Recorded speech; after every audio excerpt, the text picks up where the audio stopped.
Ójafnar líkur eru þegar við erum með að minnsta kosti 2 atburði og það er ekki jafn líklegt að þeir gerist.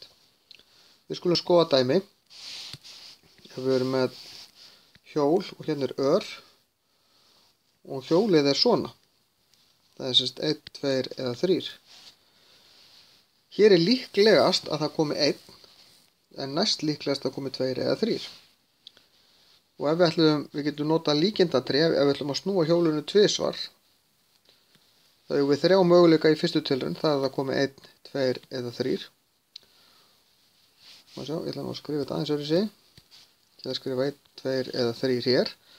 Líkurnar á að komi 1 eru hálfur, hér 1/4 og hér 1/4.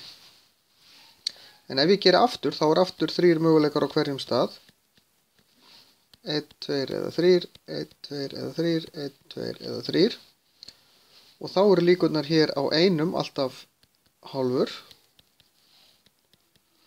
Og hérna 1/4, 1/4, 1/4, 1/4, 1/4 og 1/4.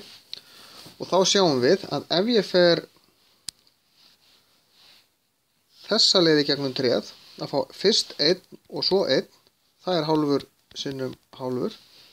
En ef ég fer einhver aðra leið, til dæmis þessa leið, fyrst 2 og svo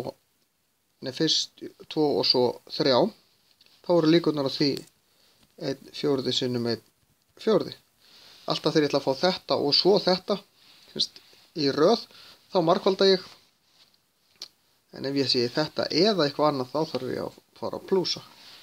En svona virka ójafnar líkur. Ég get notað líkindatrí eins og við sjáum hér til þess að auðvelda fyrir mér að skilja þetta.